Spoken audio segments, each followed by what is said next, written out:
Hello guys, मैं psychology के कुछ इंपॉर्टेंट क्वेश्चंस लेके आई हूँ जो आपके एग्ज़ाम पॉइंट ऑफ व्यू से बहुत इंपॉर्टेंट हैं और ये प्रीवियस क्वेश्चंस पेपर में से लिए गए हैं और आगे भी, क्योंकि हमारा ये जो सिलेबस होता है वो लिमिटेड होता है और ये क्वेश्चंस फिर से रिपीट हो सकते हैं आगे भी, इसलिए इस वीडियो को लास्ट तक देखें। देखिए, स्टार्ट करते हैं। खेल से किस प्रकार का अनुशासन जो है उत्पन्न होता है? खेल से क्या होता है? आत्म अनुशासन जो है विकसित होता है। उससे क्या होगा? आत्म अनुशासन से उसका जो सेल्फ, जो उसका डिसिप्लिन है वो क्या होने लगेगा? अच्छा होने लगेगा, पैदा होने लगेगा, उत्पन्न होने लगेगा। आप कुछ भी कह सकते हो। आगे देखिए, मनोविज्ञान की अंग्रेजी प्राय साइकोलॉजी शब्द की उत्पत्ति कब हुई? ग्रीक भाषा से। मनोविज्ञान जो है, जो इसके साइकोलॉजी शब्द है, मनोविज्ञान का अंग्रेजी शब्द जो है साइकोलॉजी, ये कहाँ से लिया गया है? ग्रीक भाषा से लिया गया है। मनोविश्लेषणवाद के प्रवर्तक कौन थे? फ्रॉयड। फ्रॉयड ने क्या किया है? मनोविश्लेषणवाद का सिद्धांत दिया है। आगे देखिए, समूह खंड बुद्धि का सिद्धांत के प्रतिपादक कौन है? थ्रस्टन। देखिए, टन। अब इसको कैसे याद कर सकते हैं? टन में बहुत सारी चीज़ें होती हैं, मतलब काउंटिंग्स में नंबर ऑफ काउंटिंग्स करें तो टन यानी बहुत सारे, और समूह भी बहुत सारा। तो समूह खंड बुद्धि का सिद्धांत किसका होगा? थ्रस्टन का। शाही धब्बा शिक्षण विधि के प्रतिपादक कौन है? हार्म्स रोशा। इन्होंने क्या किया है? शाही धब्बा शिक्षण का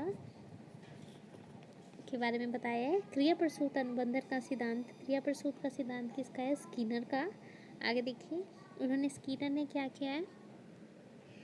अपनी एक चूहे पे क्या किया इन्होंने? अपना एक्सपेरिमेंट किया है जिसमें वो एक पिंजरे में उसको, चूहे को बंद कर देता है। देन उसके ऊपर जो है, उसके आगे खाना रखा जाता है, देन उसको बंद कर दिया जाता है, फिर से खाना दिया जाता है। वो जब वो उसको लेने की कोशिश करता है, उसके उस गेट तक पहुंचता है, देन वो पिंजरा ओपन हो जाता है। इस तरह से वो बार बार रिपीट करता है। ये है हमारा क्रिया प्रसूत का अनुबंधन का सिद्धांत। आगे देखिए, भाषा शिक्षण की प्रथम कक्षा किसे माना जाता है? पूर्व प्राथमिक कक्षा को। ठीक है, आगे देखिए, चिंतन अनिवार्य रूप से क्या है? संज्ञानात्मक गतिविधि है। शिक्षा में फ्रोबेल का महत्वपूर्ण योगदान था। किंडरगार्टन का विकास, किंडरगार्टन विधि किसने दी है? फ्रोबेल ने दी है। ठीक है, अच्छा देखिए आगे, शिक्षा का उद्देश्य होना चाहिए व्यवहारिक जीवन के लिए विद्यार्थियों को तैयार करना। शिक्षा का उद्देश्य क्या होना चाहिए? व्यवहारिक जीवन के लिए विद्यार्थियों को तैयार करना। ठीक है, बालक का विकास परिणाम क्या है? बच्चे का जो विकास होता है वो कैसे होता है? वंशानुक्रम और वातावरण से। और ये इनकी अंतक्रिया यानी इन दोनों के मल्टीप्लिकेशन, वंशानुक्रम गुना वातावरण। ठीक है, आगे देखिए, आपकी कक्षा में एक छात्र देर से आता है तो आप क्या करेंगे? हम उसका कारण जानेंगे कि उसको क्या हुआ है, उसका रीज़न क्या है बिहाइंड कि वो लेट क्यों आ रहा है। आगे देखिए, व्यक्तिगत शिक्षार्थी एक दूसरे से विकास की दर में कैसे होते हैं? भिन्न होते हैं। देखिए, क्योंकि हर किसी का जो विकास होता है अलग अलग होता है। किसी का जल्दी विकास हो जाता है, कोई ज़्यादा जल्दी लंबा हो जाता है, मतलब माइंड से तेज हो जाता है। वृद्धि नहीं, विकास जो है अलग अलग दर से होता है। जिसमें क्या होगा, कोई बच्चे का मानसिक विकास बहुत जल्दी हो जाता है, मतलब कोई सेकंड क्लास का बच्चा थर्ड क्लास का क्वेश्चन सॉल्व कर लेता है, कोई थर्ड में होके भी थर्ड का नहीं कर पाता। इसलिए क्या कहा जाता है? व्यक्तिगत शिक्षार्थी एक दूसरे से विकास की दर में क्या होते हैं? भिन्न होते हैं। किस अवस्था को गोल्डन एज के नाम से भी जाना जाता है? गोल्डन एज को क्या कहा जाता है?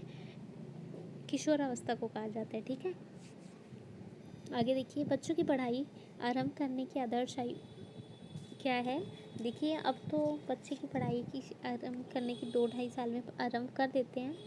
ठीक है, लेकिन किसी किसी मनोवैज्ञानिक ने क्या कहा है कि वो 6 वर्ष, जो पहले का टाइम था वो 6 है, लेकिन आज के टाइम पे क्या है? 2-2.5 वर्ष में उसकी कक्षाओं को, पढ़ाई को क्या कर दिया जाता है? आरंभ कर दिया जाता है। आगे देखिए, 6 से 14 वर्ष में बालक बालिकाओं को शिक्षा का अधिकार संविधान के किस संशोधन से जोड़ा गया? ये किस में है कि शिक्षा का अधिकार दिया जाना चाहिए? 6 से 14 वर्ष के 86वें संशोधन में। ठीक है, आगे देखिए, IQ यानी बुद्धिलब्धि वाले बालक की श्रेणी किस में आते हैं? जिसके IQ क्या हो? 85 हो।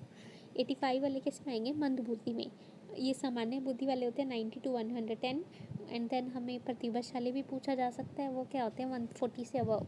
ठीक है, आगे देखिए, अंतमुखी और बहिर्मुखी तथा एवं उभयमुखी का वर्गीकरण किसके द्वारा किया गया? यूंग ने। इंट्रोवर्ट, एक्सट्रोवर्ट, ये सब जो दिए गए हैं किसने दिए हैं? ये यूंग ने। आगे देखिए, विकृत लिखावट से संबंधित लिखने की योग्यता में कवि किस का एक लक्षण है?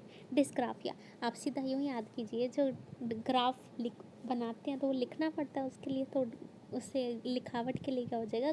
डिस्ग्राफिया। vygotsky के अनुसार बच्चे सीखते हैं वयस्कों और समवयस्कों के साथ परस्पर क्रिया से।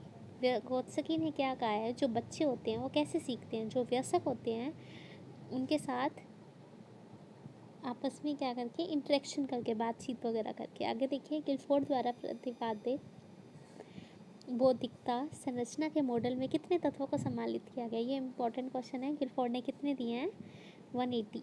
आगे देखिए, अल्बर्ट बंडूरा किससे संबंधित है? शाब्दिक अधिगम से। बुद्धि लब्धि मापन के जन्मदाता कौन है? टर्मन। आपको ये वीडियो पसंद आई हो तो इसको लाइक करें, शेयर करें और सब्सक्राइब करें मेरे चैनल को। मैं और भी इम्पोर्टेंट क्वेश्चंस जो है लेकर के आऊँगी। Thanks for watching.